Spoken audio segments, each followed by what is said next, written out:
அதாவது மக்கள் பங்கேற்போடு நீர் மேலாண்மை அப்படின்னு வச்சிருக்கோம். இப்போ நாங்கள் என்ன வேலை செய்கிறோங்கிறது ஏன்னா நாங்கள் பாட்டு நேராக வந்தோம், அங்கே போய் WRDலேருந்து வந்தாங்கன்னா போதும் போய் வேலை செஞ்சிடலாம். ஏன் உங்களெல்லாம் கூப்பிட்றோன்னா என்ன வேலை செய்கிறோம், அதற்கு எவ்வளவு தொகை செலவு பண்ணுறோம், அது இல்லாமல் இதோட உரிமையாளர் யாருன்னு கேட்டிங்கன்னா WRD. செலவிடப்படும் ஒரு ரூபாயும் அது உங்களுடைய ரூபாய். நீங்கள் உங்கள் நிலத்தில் எப்படி மிஷின் எடுத்து ஓட்டும் போது நம்ம பக்கத்தில் இருந்து பார்த்துக்குவோமோ அதே மாதிரி இந்த மிஷினை கூட இருந்து பார்த்து நமக்கு தேவையான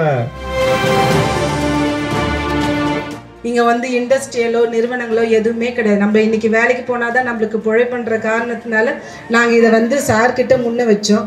அவர் வந்து கண்டிப்பாக நான் உங்களுக்கு எதனா செய்கிறேன் மேடம் அப்படின்னு சொன்னார். ஆனால் இவ்வளோ குறுகிய காலத்தில் இவ்வளோ அற்புதமான மென்மையான உண்மையுள்ள ஒரு NGO டீமை இங்கே அனுப்புவாருன்ட்டு நான் நிஜமாக நினைக்கவே இல்லை. நாகநதியில் வந்து இறந்து போன ஒரு நதியை வந்து மீட்டெடுத்தாங்க. எப்படி மீட்டெடுத்தாங்கன்னா 20 அடி நீளம் 10 அடி ஆழம் 5 அடி அகலத்துக்கு மழைநீர் சேகரிப்பு திட்டம். அந்த சிமெண்ட் ரிங்ஸ் கூட அவங்களே செஞ்சு அதை உள்ளே இறக்கி இந்த பகுதியில் இந்த வாய்க்கால் தூர்வாரப்படாத நிலையினால இப்போ உங்களுக்கு தெரியும், இந்த பெருவெள்ளத்தப்போ இந்த ரோட்டில் 1.5 மீட்டர் தண்ணி போனதுன்னாங்க. போனதா? காரணம் என்னன்னா இந்த வாய்க்கால்கள் நல்ல தூர்வாரப்பட்டு அகலப்படுத்தி நிர்வாகம் செய்யணும் அப்படிங்கிறதுக்காக. அதே மாதிரி WRD டிபார்ட்மெண்ட்லேருந்து நிறைய முயற்சிகள்லாம் எடுத்தாங்க. இன்னும் சொன்னால் நம்முடைய முன்னாள் மாவட்ட ஆட்சித்தலைவர் இருக்கிறாங்க இல்லையா, ராகுல்நாத், நீர்நிலைன்னா அப்படி அவருக்கு ஒரு உயிர். இன்றைக்கி நாங்கள் பல்லவரம் கீழ்கட்டளையில் ஒரு 4 கோடி ரூபாயில் 2 பெரிய ஏரி வேலை செய்கிறோம்.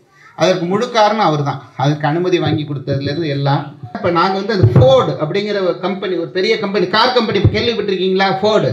அந்த ஃபோர்டு கம்பெனிகிட்ட நாங்கள் போய் அணுகணும். இந்த மாதிரி ஒரு பிரச்சனை இருக்குது, இது வந்து தூர்வாரப்பட்டால் மாதிரி மழை காலங்களில் வெள்ளம் வருவது தவிர்க்கப்படும், அதே மாதிரி பாசனத்திற்கு தண்ணீர் முறையாக போய் சேரும் அப்படிங்கிற மாதிரி போய் அவங்கள்ட்ட ஒரு வேண்டுகோள் வச்சோம். இந்த ஃபோர்டோட சிறப்பு என்னென்னா அந்த கம்பெனியில் வந்து அழகாக இதுக்காக ஒரு டீம் வச்சுருக்குறாங்க. அதை போய் ஸ்டடி பண்ணி சரி பண்ணி இது நம்ம சொல்கிறது சரிதானா அப்படின்னு ஒவ்வொருத்தட்டையாக டிஸ்கஸ் பண்ணிவிட்டு அதுக்கப்புறம் அதுக்கான தொகையை கொடுப்பாங்க. அந்த அடிப்படையில் நம்ம யாருக்கும் தெரியாது, இங்கே எத்தனை பேருக்கு தெரியும் தெரியாது, ஃபோர்டு கம்பெனியிலேருந்து எச்னோரா டீமோட 2 முறை இந்த இடத்த வந்து பார்த்துட்டு போயிருக்காங்க. அதே மாதிரி WRD அவங்களோடையும் இன்ஜினியர்ஸோடையும் வந்து பார்த்து இது எவ்வளோ தூரம் சரி செய்யணும் அப்படிங்கிறதெல்லாம் நல்லா ஸ்டடி பண்ணி இப்போ முடிவு பண்ணியிருக்கிறாங்க. நாங்கள் என்ன செய்கிறோம்னா எக்ஸ்னோராலேருந்து அதாவது மக்கள் பங்கேற்போடு நீர் மேலாண்மை அப்படின்னு வச்சுருக்கோம். இப்போ நாங்கள் என்ன வேலை செய்கிறோங்கிறது ஏன்னா நாங்கள் பாட்டு நேராக வந்தோம், அங்கே போய் WRDலேருந்து வந்தாங்கன்னா போதும் போய் வேலை செஞ்சிடலாம். ஏன் உங்களெல்லாம் கூப்பிட்றோன்னா என்ன வேலை செய்கிறோம், அதற்கு எவ்வளவு தொகை செலவு பண்ணுறோம், அது இல்லாமல் இதோட உரிமையாளர் யாருன்னு கேட்டிங்கன்னா WRD. ஆனால் அது யாருக்கு வந்து அந்த பலன் முழுசும் யாருக்கு வருது? இந்த கிராமத்தில் இருக்கிற மக்களுக்கு. அந்த மக்களுக்கு தெரியணும் அப்படிங்கிறது தான் எங்களுடைய நோக்கம். அதாவது இந்த ப்ளூ க்ரீன் எக்கானமிங்கிறாங்க. ஒன்று வந்து நீலம், இன்னொன்று பச்சை, ரெண்டும் பாதுகாக்கப்படணும். நீலங்கிறது நாங்கள் எல்லா நீர்நிலைகளையும் சொல்கிறது, பசுமைங்கிறது இது மாதிரி பசுமை. நான் சொல்கிறது நாங்கள் வந்து எங்கேருந்து வரோம், நகரம், சென்னை நகரம் தானே. உண்மையான சொர்க்கம் கிராமத்தில் தான் இருக்குது. இந்த மாதிரி இடத்துல இருக்கிறதே ஒரு மிகப்பெரிய சந்தோஷம். அதே மாதிரி இந்த ஃபோட்டோ எடுக்கிறாங்க பாருங்கள், இவங்கெல்லாம் யங்ஸ்டர்ஸ் பாருங்கள், ஒரு சமூக அக்கறையோடு இங்கே வந்து எடுக்கிறாங்க. மெட்ராஸ் கிரியேட்டிவ்ஸ்னு பெரிய பெரிய கம்பெனிக்கெல்லாம் ஒர்க் பண்ணுறாங்க. எக்ஸ்னோராவுக்கு ஒரு சும்மா குறைந்த ஒரு செலவில் நல்ல படங்களை எடுத்து, ஏன்னா இன்றைக்கி நம்ம ஒரு 100-150 பேர் தான் இருக்கோம். ஆனால் இப்போ எனக்கு நான் உங்கள் கூட்டத்துக்கு வந்தப்போ நேற்றைய நிகழ்ச்சி நடந்தது பாருங்கள், அது இது மாதிரி செய்தியாக எல்லா இடத்துலையும் போயிருக்கு. இப்போ ஒரு பெரிய இன்ஜினியர் ஃபோன் பண்ணுறாரு, உங்கள் படம் பார்த்தேன், நேற்றுக்கு ஒரு பெரிய பூஜை பண்ணியிருக்கிறீங்க, இன்றைக்கி ஒரு இடத்துக்கு போயிட்டுருக்கீங்கன்னு அதில் பார்த்தேன் அப்படின்னு. அது மாதிரி எல்லாத்தையும் உலகத்தோடு கொண்டு போய் இணைக்கிற அற்புத பணியை செய்கிற தம்பிகள். ஏன்னா எங்களுக்குமா அரசியலோ வேறு எந்த எதிர்பார்ப்பு எதுவும் இந்த வேலை முடிஞ்சதுன்னா இந்த கிராமத்துலேருந்து நாங்கள் போயிட்டுருப்போம் அடுத்த ஊருக்கு. அதனால் நீங்கள் தொடர்ந்து இந்த நல்ல பணியில் உங்களை இணைத்து கொள்ள வேண்டும். இப்போ ஏரி வேலையில் கூட கிளர்க்காண்ட சொன்னேன், கொஞ்சம் மக்களை அனுப்பி விடுங்கப்பா, இது போல் வந்து பல லட்சங்கள் போட்டு வேலை செய்யறதுக்கு வந்து அவங்க வந்து உற்சாகம் ஆகணும். ஏன்னா யாருமே இல்லைன்னா அவங்க இந்த ஊரில் போனால் ஒரு ரெஸ்பான்சிபிலிட்டியுமே இல்லைன்ற போல் சொல்லுவாங்க. கிளர்க்கு கூட இந்த ஒரு வகை நேரத்தில் வந்து நன்றி சொல்லிக்கிறேன். ஏன்னா அவர் அனுப்பி உடனே நான் கேட்டோடனே உடனே அனுப்பிவிட்டுருன்னு சொல்லி அனுப்பிவிட்டாங்க. நீங்களும் சிரமம் பார்க்காம அவ்வளோ தூரம் நடந்து வந்து இந்த நிகழ்ச்சியில் பங்கு கொண்டு உங்களுக்கு ஒரு நன்றி சொல்லிக்கிறேன். பொதுவாக நிறுவனங்கள் வந்து அங்கேருந்து இங்கே வரத்துக்கு யோசிப்பாங்க, பக்கத்துலேயே எங்களுக்கு காட்டுங்கன்னு வாங்க. ஃபோர்டு நிறுவனம் மட்டும்தான் இவ்வளோ தொலைவு வந்து இந்த விஷயத்த செய்யணும், விவசாயிகளுக்கு அது பயனுள்ளதாக இருக்கும். இது மட்டும் இல்லை, இது முடிஞ்ச பிறகு அடுத்தடுத்த ஆண்டுகளும் இதே இடத்துல நிறைய பண்ணணும் அப்படின்னு சொல்லிட்டு போயிருக்காங்க. இதுக்கு நாங்கள் ஒரு பெரிய போராட்டங்கள் பண்ணியிருக்கோம். ஒரு மாதமாக இதுக்காக ஒரு 4 முறை மதுராந்தகம் வந்து போயிருக்கோம்.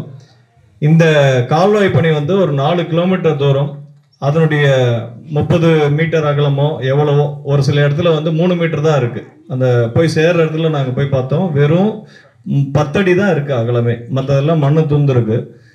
ஒரு 4 இயந்திரங்கள் மூலயமா இந்த 1.5 மாதத்துல முடிக்கணும். பயிர் வச்சிருக்கிற இடம் மட்டும் ஒரு 15-20 தேதிக்கு மேல அந்த பயிரெல்லாம் அறுவடை ஆன பிறகு அதை எடுக்கிற மாதிரி ஒரு ப்ரோக்ராம் இருக்கு.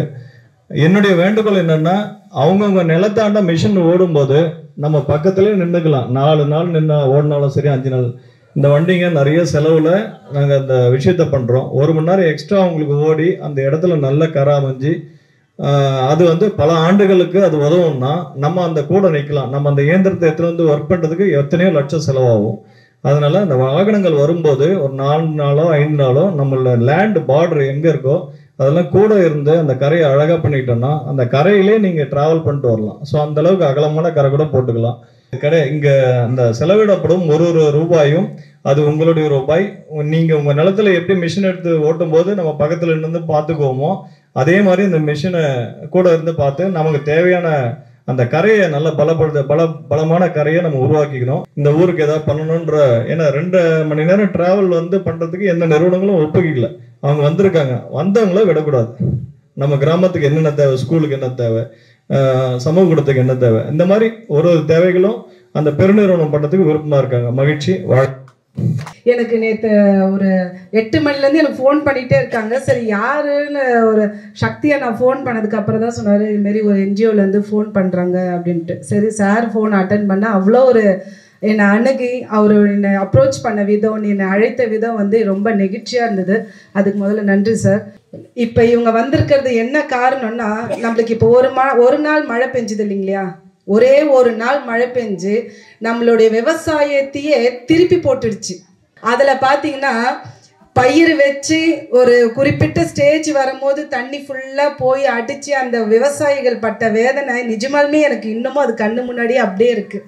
அப்போ வந்து நாங்கள் எல்லாருமே வந்து மாவட்ட ஆட்சியர்கிட்ட போய் நாங்கள் அணுகுமுறை செஞ்சோம். அப்போ இருந்த ராகுல்நாத் சார், அவருக்கு இந்த நேரத்தில் நான் ரொம்ப மனமார்ந்த நன்றியை தெரிவிச்சுக்கிறேன். அவர்கிட்ட நாங்கள் அணுகணும். மதுராந்தகத்தில் நீங்கள் வரீங்க சார், இன்ஸ்பெக்ஷன் பண்ணுறீங்க, எல்லாம் பண்ணுறீங்க, ஆனால் வந்து முன்னாடி இருக்கிற அந்த மாமண்டூர், புக்கத்துறை, வையாவூர் அப்படி மட்டும் பார்த்துறீங்க. உள்ளேயும் ஒரு கிராமங்கள்லாம் நிறைய இருக்குது சார்.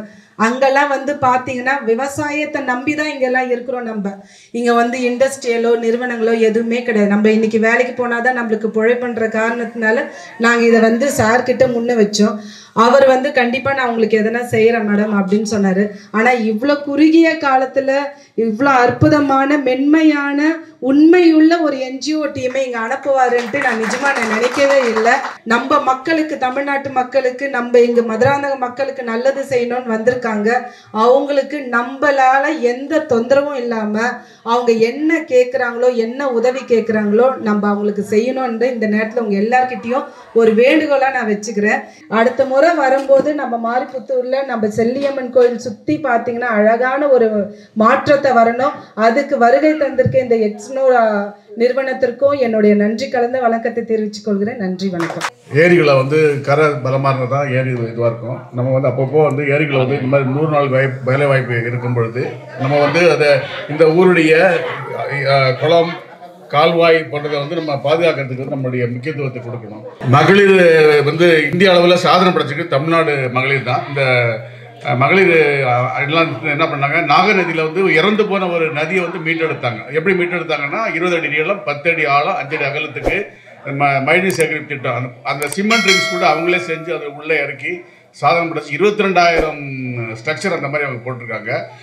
நாகநதி மறுசீரமைப்பில் யார் வேணாலும் யூடியூப்பில் பார்த்துக்கலாம். ஸோ அந்த மாதிரி வந்து எக்ஸ்ட்ரா வந்து தொடர்ந்து காஞ்சிபுரம், செங்கல்பட்டு மாவட்டத்தில் 30க்கும் மேற்பட்ட நீர்நிலைகளை மீட்டெடுத்திருக்கோம். அது மாதிரி பள்ளிக்கூடங்களில் வந்து வகுப்பறை, கழிவறை, நவீன பலகைகள், கரும்பலகை போன்றதெல்லாம் செஞ்சுட்டு வரோம். பொதுப்பணித்துறை வந்து எங்களுக்கு தொடர்ந்து ரொம்ப ஆதரவு கொடுக்குறாங்க. அதுபோல் எங்களுடைய தலைவர் செந்தூர் பாரி அவர்கள் வந்து கிராமத்தில் இருக்கக்கூடிய விவசாயிகளுக்கு வந்து நம்மளால் முடிஞ்சு செய்யணும்னு சொல்லி தொடர்ந்து அவர் வந்து ஆதரவு கொடுத்து வந்துட்டு இருக்காரு. நீர்வளத்துறையின் பராமரிப்பில் உள்ள ஏரிகளில் இருக்கிற கால்வாய்களையும் ஏரிகளையும் எந்தவித ஆக்கிரமிப்பும் இல்லாமல் அந்தந்த ஊரில் இருக்கிற விவசாயிகளும் பொதுமக்களும் தான் வந்து பாதுகாத்துக்கணும். அடுத்து வந்து எக்ஸ்னோரா அமைப்பின் மூலம் வந்து மாரிப்புத்தூர், புளியரணக்கோட்டை, அருங்குடம் இந்த ஏரிகளினுடைய சர்ப்ளஸ் கோர்ஸ் உபரிநீர் கால்வாயெல்லாம் தூர்வாடுறதுக்கு நீர்வளத்துறையின் சார்பில் வந்து எங்களுடைய நன்றியை தெரிவித்துக் கொள்கிறோம். நாங்கள் வந்து டிபார்ட்மெண்ட் சைடில் வந்து நாங்கள் ஒத்துழைப்பு தரோம். பொதுமக்களாகிய நீங்களும் வந்து நம்ம ஊருக்கு வந்து அவங்க வந்து ஒரு நல்ல பணி செய்யறதுக்கு நல்ல மனதோடு வந்து செய்கிறாங்கன்னும் போது நம்ம தான் அவங்கள வந்து ஆதரவு கொடுத்து ஒத்துழைப்பு கொடுக்கணும். நீங்கள் ஒத்துழைப்பு தருவீங்க பொதுமக்களிட்ட நான் கேட்டுக்கிறேன். எல்லாருக்கும் நன்றி. அதாவது என்னென்னா இந்த மாரிபுத்தூர் மதுரச்செல்லின்னு பேர், ஊர் பேர் மாரிபுத்தூர் சில்லியம்மன் கோயிலில் இன்றைக்கி மீட்டிங் வச்சாங்க. மீட்டிங் வச்சு இந்த மழை பெஞ்ச வெள்ள நிவாரணினால் எந்தெந்த ஏரியா என்ன பாதிக்குதுன்றதை வந்து எல்லாத்தையும் எஸ்டிமேட் போட்டு எடுத்துட்டு இப்போ என்ன பண்ணிக்கிறாங்கன்னா இந்த வருவாய்த்துறை கால்வாயை சுத்தம் பண்ண போகிறாங்க. அதனால் சுத்தம் பண்ணால் இந்த இருக்கிற ஏரியா விவசாய மக்களுக்கு எந்த இடைஞ்சலும் இல்லாமல் இருக்குன்றதுக்காக இந்த ஏற்பாடு பண்ணியிருக்காங்க. ஆனால் இது பண்ணதுனால எங்கள் ஊருக்கு நல்ல நன்மை தான். வெள்ள பாதிப்பு இனிமேல் பாதிக்கிறதுக்கு வாய்ப்பு இருக்காது. ஒரே ஒரு நாள் மழை பெஞ்சனால இந்த பாதிப்பு செல்லியம்மன் கோயில் ஊர் மாரிபுத்தூர், தென்னம்பட்டு, பனம்பட்டு எல்லாம் பக்கத்தில் இருக்கிற ஊர் எல்லாமே அறிகுணம், முள்ளி வளர, முருகஞ்சேரி மொத்தமே வெள்ளத்தால் பாதிக்கப்பட்டது. அதனால எல்லா அதிகாரிகளும் வந்து இன்றைக்கி முகாம் மாதிரி வச்சு பார்த்து காவாயை சுத்தம் பண்ணி தரேன்னு சொல்லிட்டு போயிருக்காங்க. சுத்தம் பண்ணாங்கன்னா எந்த பாதிப்பு இன்னும் மழை இதுக்கு மேல் கொண்டு இது மாதிரி மழை பெஞ்சாலும் ஊருங்களை எந்த விவசாயத்தை பாதிக்க வாய்ப்பு இல்லை. அதுதான் ஒரு நல்ல சுகாதாரமான வழி இருக்கிற ஏரியா மக்களுக்கு.